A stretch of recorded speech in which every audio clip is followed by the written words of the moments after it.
Namaste. Let us move to the next session. Organizational change. Reasons for organizational change.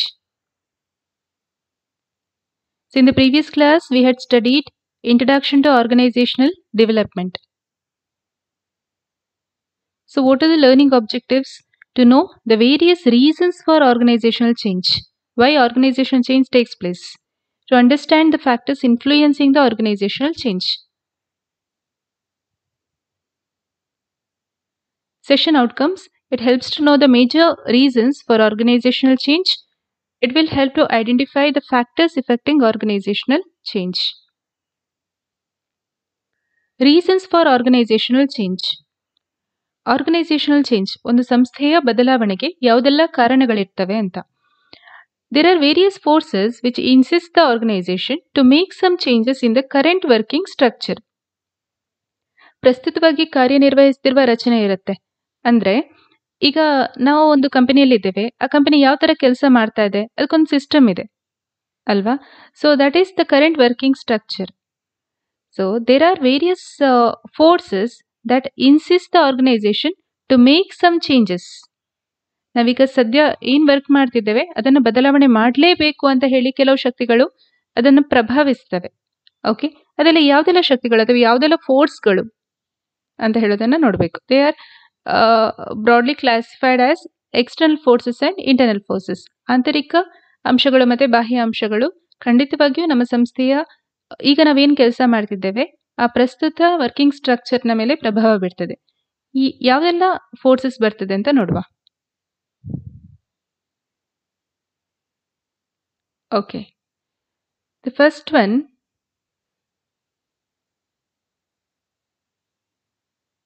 External forces. Okay, external forces ಅಲ್ಲಿ ಯಾವುದೆಲ್ಲ ಬರ್ತದೆ? Technology, ತಂತ್ರಜ್ಞಾನ ಅಂತ ಹೇಳುವಂಥದ್ದು. We had already discussed about this. ತಂತ್ರಜ್ಞಾನ, ಹೊಸ ರೀತಿಯಾದಂತಹ ಮೆಷಿನ್ಸ್ ಬರ್ತದೆ, ಪ್ರೊಸೆಸಸ್ ಬರ್ತದೆ, ಹೊಸ ರೀತಿಯ ಟೆಕ್ನಿಕ್ಸ್ ಬರ್ತದೆ.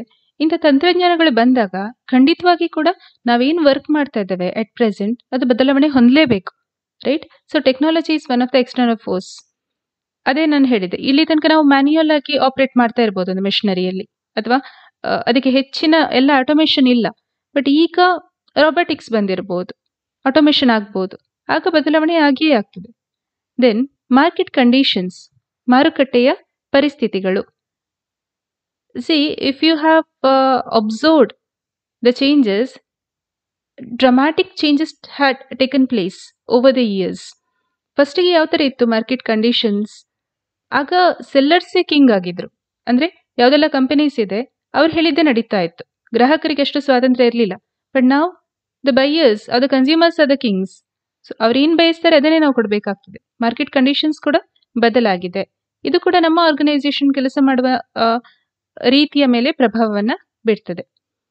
ಸೋಷಿಯಲ್ ಚೇಂಜಸ್, ಸಾಮಾಜಿಕವಾದ ಬದಲಾವಣೆಗಳು. ಈಗ ಲೈಫ್ ಸ್ಟೈಲ್ ಚೇಂಜ್ ಆಗಿದೆ, ಓಕೆ, ಫ್ಯಾಮಿಲಿ ಸ್ಟ್ರಕ್ಚರ್ ಚೇಂಜ್ ಆಗಿದೆ, ಸೋಷಿಯಲ್ ವ್ಯಾಲ್ಯೂಸ್ ಚೇಂಜ್ ಆಗಿದೆ, ರೈಟ್. ಸೊ ಇಂಥದೆಲ್ಲ ಸಾಮಾಜಿಕ ಬದಲಾವಣೆಗಳು ಕೂಡ ನಮ್ಮ ಆರ್ಗನೈಸೇಷನ್ ಮೇಲೆ ಪ್ರಭಾವವನ್ನ ಬೀರ್ತವೆ. ಪೊಲಿಟಿಕಲ್ ಫೋರ್ಸಸ್, ರಾಜಕೀಯವಾದಂತಹ ಶಕ್ತಿಗಳು. ಸೊ ಪೊಲಿಟಿಕಲ್ ಫೋರ್ಸಸ್ ನಿಮ್ಗೆ ಗೊತ್ತಿದೆ, ಯೂಶ್ವಲಿ ಲಾಬಿ ನಡೀತಾ ಇರ್ತದೆ. ಪೊಲಿಟಿಕಲ್ ಪಾರ್ಟೀಸ್ ಅಂಡ್ ಬಿಸ್ನೆಸಸ್ ನೀವು ನೋಡ್ಬೋದು ಯಾವ ತರ ಆಗ್ತಾ ಇದೆ ಅಂತ. ನಮಗೆ ವ್ಯತಿರಿಕ್ತವಾದಂತಹ ಪಾಲಿಸೀಸ್ ಅನ್ನ ಗವರ್ಮೆಂಟ್ ಫ್ರೇಮ್ ಮಾಡಿದ್ರೆ ಖಂಡಿತವಾಗಿ ಅದು ನಮ್ಮ ಬಿಸ್ನೆಸ್ ಅನ್ನ ಅಡ್ವರ್ಸ್ ಆಗಿ ಅಥವಾ ತುಂಬಾ ಏನ್ ಹೇಳೋದು ವ್ಯತಿರಿಕ್ತವಾಗಿ ನಮಗೆ ಆ ಪ್ರಭಾವ ಬೀರ್ತದೆ. ನಮ್ಮ ಬಿಸ್ನೆಸ್ಗೆ ಸಂಬಂಧಪಟ್ಟ ಹಾಗೆ ಒಳ್ಳೆಯ ರೀತಿಯಾದಂತಹ ಪಾಲಿಸೀಸ್ ಅನ್ನ ಗವರ್ಮೆಂಟ್ ಕ್ರಿಯೇಟ್ ಮಾಡಿದ್ರೆ, ಪೊಲಿಟಿಕಲ್ ಪಾರ್ಟೀಸ್ ಏನಿದೆ ಅವರು ನಮ್ಮ ಬಿಸ್ನೆಸ್ ಕಮ್ಯುನಿಟಿಗೆ ಸಪೋರ್ಟಿವ್ ಆಗಿದ್ರೆ ಅದು ನಮಗೆ ಖಂಡಿತವಾಗಿ ಒಳ್ಳೇದು. ಸೊ ಅವ್ರು ಏನ್ ಮಾಡ್ತಾರೆ, the political parties and the decisions taken by the government definitely effect our businesses. So political forces ಕೂಡ ಪ್ರಭಾವವನ್ನ ಬೀರ್ತದೆ. ಇಂಟರ್ನಲ್ ಫೋರ್ಸಸ್ ಯಾವುದೆಲ್ಲ? ಆಂತರಿಕವಾದಂಥದ್ದು, ಅಂದ್ರೆ ನಮ್ಮ ಸಂಸ್ಥೆಯ ಒಳಗೆ ಇರುವಂತಹ ಎಷ್ಟೋ ವಿಷಯಗಳು ಕೂಡ ನಮ್ಮ ಸಂಸ್ಥೆಯಲ್ಲಿ ಬದಲಾವಣೆಯನ್ನು ತರ್ತದೆ. ಯಾವುದೆಲ್ಲ? ಚೇಂಜಸ್ ಇನ್ ಮ್ಯಾನೇಜರಿಯಲ್ ಪರ್ಸನಲ್, ವ್ಯವಸ್ಥಾಪಕ ಸಿಬ್ಬಂದಿಯಲ್ಲಿ ಬದಲಾವಣೆಯಾಗುವಂಥದ್ದು managerial personnel. So for example ಕೆಲವು ಕಂಪನೀಸಲ್ಲಿ ಮ್ಯಾನೇಜ್ಮೆಂಟ್ ತುಂಬ ಚೆನ್ನಾಗಿರುತ್ತೆ. ಓಕೆ, ಆ ಮ್ಯಾನೇಜ್ಮೆಂಟಲ್ಲಿ ಇರುವಂತಹ ಬೋರ್ಡ್ ಆಫ್ ಡೈರೆಕ್ಟರ್ಸ್ ಇರ್ಬೋದು, key people, okay, they are really good, ತುಂಬ ಬ್ರಿಲಿಯಂಟ್ ಆಗಿರ್ತಾರೆ. ಸೊ ಹಾಗಿರುವಾಗ ತುಂಬ ಚೆನ್ನಾಗಿ ಕಂಪನಿ ಮುಂದುವರಿತಾ ಹೋಗ್ತದೆ. ಆದರೆ ಒಂದು ಸಂದರ್ಭದಲ್ಲಿ ತುಂಬ ಸ್ಟ್ರಾಂಗ್ ಇರುವವರು ಅದಕ್ಕೆ ರಿಸೈನ್ ಮಾಡಿದರೆ ಅದರ ಬದಲು ಬೇರೆಯವರು ಬರ್ಬೋದು. ಆಗ ಆ ಸಂಸ್ಥೆಯಲ್ಲಿ ಖಂಡಿತವಾಗಿ ಕೆಲವು ಬದಲಾವಣೆಗಳು ಆಗೇ ಆಗ್ತವೆ. Correct. So changes in managerial personnel, changes in operative personnel, operative ಸಿಬ್ಬಂದಿಯಲ್ಲಿ ಬದಲಾವಣೆ ಆಗುವಂಥದ್ದು. ಸೊ ಯಾರೆಲ್ಲ ಮೆಷಿನ್ಸ್ ರನ್ ಮಾಡ್ತಾರೆ, ಯಾರೆಲ್ಲ ಪ್ರೊಡಕ್ಷನಲ್ಲಿ ಪಾರ್ಟಿಸಿಪೇಟ್ ಮಾಡ್ತಾರೆ, ಅವರಲ್ಲಿ ಚೇಂಜಸ್ ಆದರೆ ತುಂಬ ಜನ ಕೆಲಸ ಬಿಟ್ಟು ಹೋದ್ರು, ಹೊಸಬ್ರನ್ನು ತಗೊಂಡ್ವು ನಾವೀಗ. ಹೊಸಬ್ರು ಬಂದಾಗ ಮುಂಚಿನಾಗಿ ಕೆಲಸ ಅಷ್ಟು ಫಾಸ್ಟಾಗಿ ಮಾಡ್ಲಿಕ್ಕೆ ಆಗ್ತದೆ ಅಂತ ಹೇಳಲಿಕ್ಕೆ ಆಗೋದಿಲ್ಲ, right. So there will be changes in operative personnel which will definitely effect the organization. Deficiency in the existing structures. Deficiency in the existing structures ಅಂದ್ರೆ ಏನು?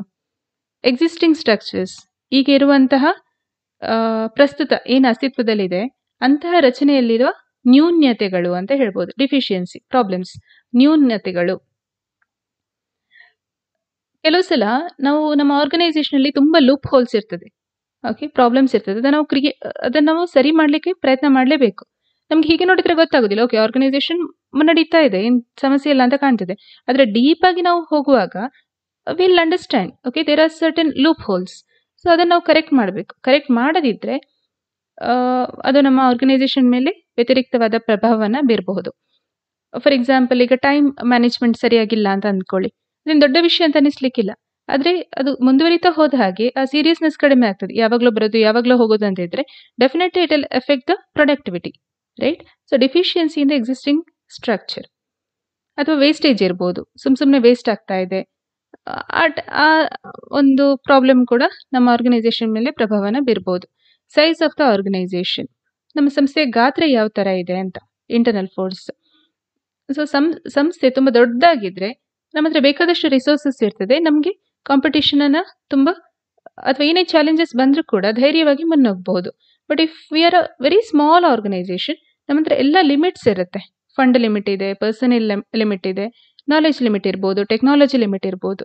ಸೊ ಇದೆಲ್ಲ ತುಂಬ ಕಡಿಮೆ ಇರೋದ್ರಿಂದ ನಮಗೆ ಕಾಂಪಿಟೇಷನಲ್ಲಿ ಸರ್ವೈವ್ ಆಗಬೇಕಾದ್ರೆ ತುಂಬ ಹೆಚ್ಚಿನ ಶ್ರಮ ಬೇಕಾಗ್ತದೆ ನಮಗೆ, ರೈಟ್. ಸೊ ಸಂಸ್ಥೆಯ ಗಾತ್ರ ಕೂಡ ಆರ್ಗನೈಸೇಷನ್ ಚೇಂಜ್ ಮೇಲೆ ಪ್ರಭಾವನ ಬೀರ್ತದೆ ಅಂತ. ಅಂದರೆ ಸಂಸ್ಥೆಯ ಗಾತ್ರದಿಂದಾಗಿ ಆರ್ಗನೈಸೇಷನಲ್ಲಿ ಚೇಂಜ್ ಆಗಲೇಬೇಕು, ಬದಲಾವಣೆ ಆಗಲೇಬೇಕು.